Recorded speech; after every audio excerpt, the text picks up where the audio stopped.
Hello guys. Ngayon gagawa tayo ng ating walking exercise kasama si Kagwete. Pero magkaiba kami ng video kasi individual grade to. Yan na ginagawa na natin yung warm up bago tayo mag-umpisa na maglakad-lakad.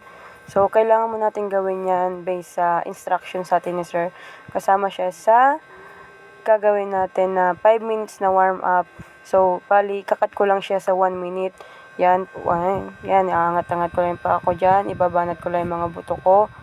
Tapos, yung gagawin ko lang dyan yung usually na ginagawa kapag tayo nagwa-warm up bago mag-start ng mga activity na gagawin natin tuwing PE. Paulit-ulit lang yan. Mukha lang, yung sa part na yun, mukha lang paulit-ulit yun kasi naka-timelapse yan. Okay na. Tapos dyan, makikita nyo naman, nag-umpisa na ako maglakad, papunta doon sa Paraiso. Kasama ko niya si Kagwete, makikita nyo yung dinadaanan namin dyan. Daan yan papuntang Paraiso. Kasama ko nga dyan si Kagwete, nagsabay na lang kami mag-video, pero syempre, individual video pa rin yan. May kanya-kanya kaming mundo. Sino ba siya? Yan na nga. Yan guys, lakad-lakad lang, papuntang Paraiso, hanggang makarating na sa pangarap. Tapos dyan, makikita nyo dyan si Kagwete, kasama ko na. Yan, tingnan mo naman si ate, ganda. Walang mahihiya sa daan, kailangan natin itong mag-video para sa pangarap natin. Kasi kung wala kang gawa, wala kang grade.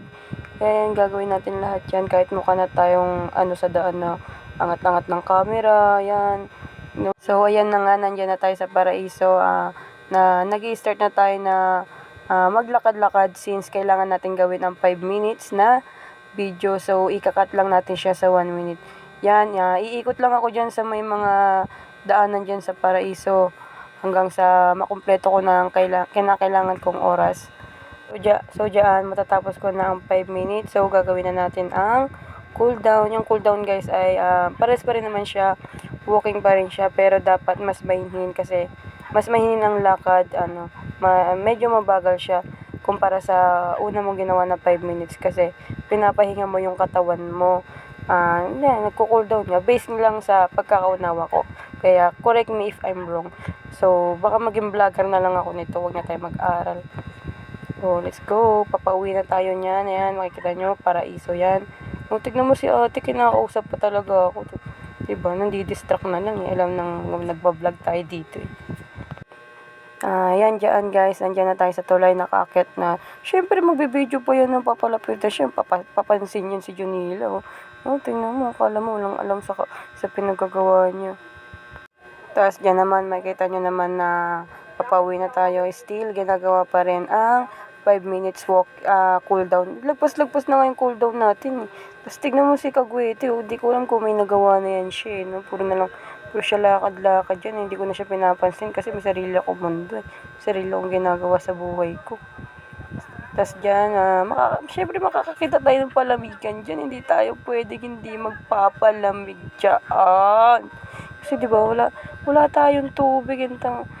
Sira ulo Diyan nag-walking exercise, kinakalimutan yung tubig.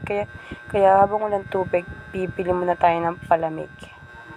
Delivery ko dyan si Kagwete kasi mabait ako kasama kaya kahit saan niya ako samahan, palamig lang ang kaya ko bili sa kanya. Yun lang kaya ko yan na nga. Pagkatapos namin bumili dyan ng palamig, tas kumukuha ko ng pera sa wallet ko, nalaglag pa yung bigay sa akin ng amo ko. Sakit, diba? Yan na guys. Nakabili na. Uuwi na. Makikita naman na umaambon na. Kahit hindi umaambon, basang-basa yung mukha. Pawis yan.